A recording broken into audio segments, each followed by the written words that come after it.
Following is brought to you by goldseekmint.com. Silver and gold bullion directly from the mint. goldseekmint.com.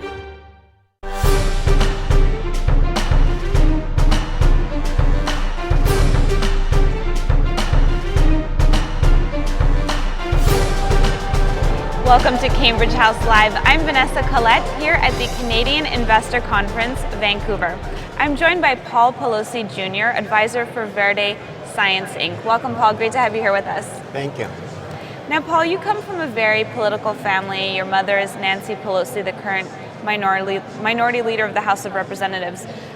In the past, some might say advising a medical marijuana company might not be the most prudent political move. What got you to this place? Well, I think that it's important to take a look at the cannabis industry and look at the impact that it's had on the people that have been involved. And I think it's very important to decriminalize the industry.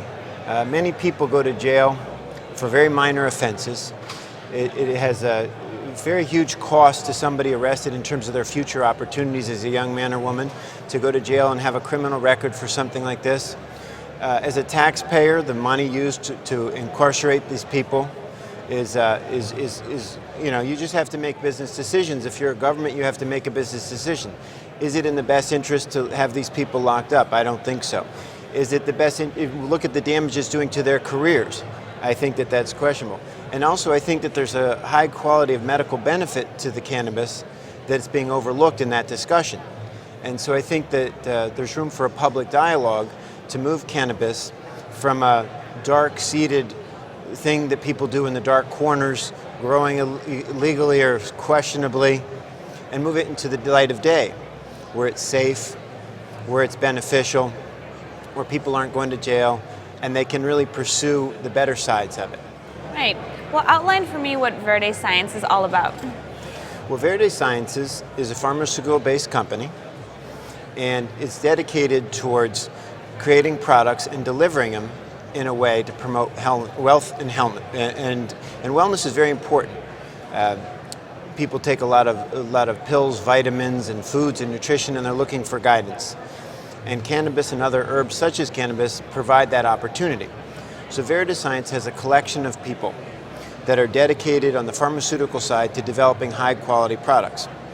That also has to do with growing the product in a very professional way, in a very organic, natural way, indoors, as opposed to growing outdoors using pesticides and other things. After all, if it's medicinal benefit, we don't want to encumber that with pesticides and other things which have come to deteriorate an otherwise beneficial product.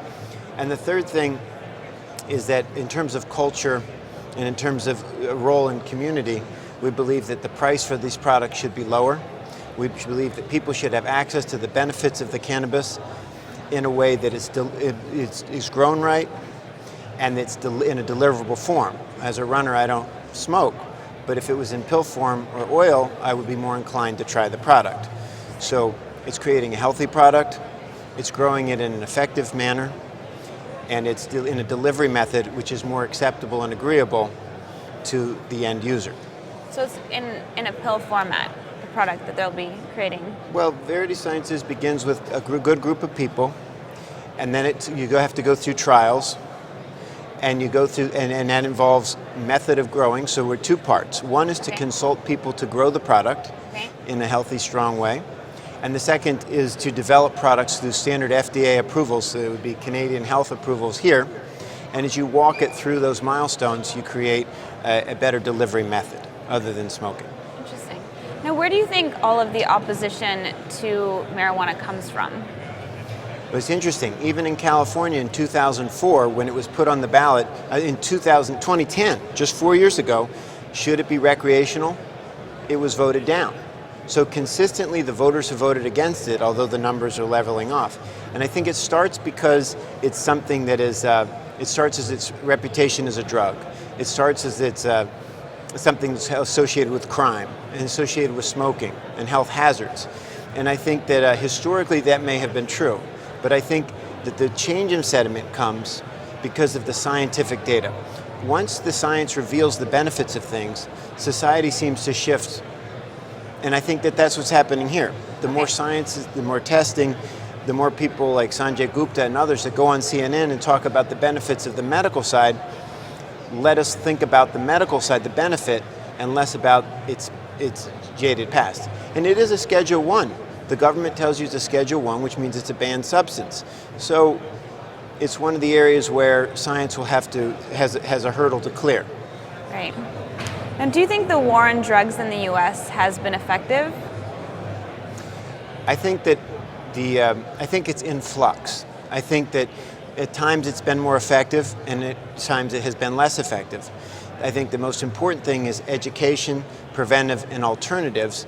And the more alternatives we provide for our youth, the more after-school activities, the more sports, the more people look at the opportunities before them, the less they'll be focused on a more undesirable aspect.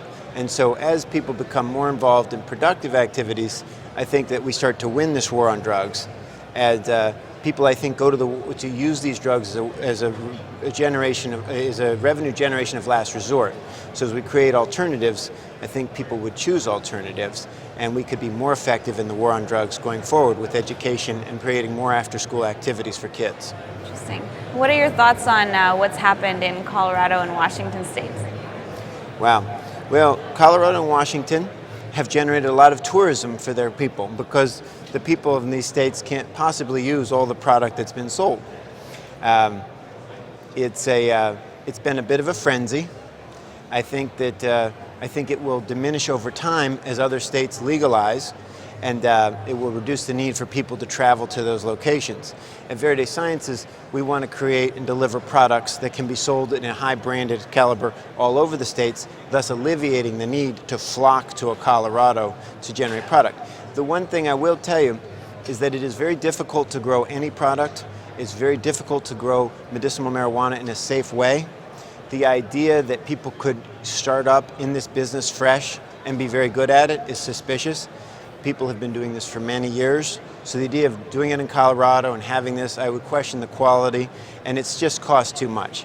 Even with the legalization in Colorado, they're still overcharging their customers. So if Colorado wanted to do themselves a favor and their customers a favor, they would lower the price. Now, Paul, do you have any political aspirations yourself? I'm committed to issues related to the environment, energy, and efficiency, and that's where I focus my attention. Awesome. Well, Paul, thank you so much for joining us today. It was a pleasure having you. Thank you.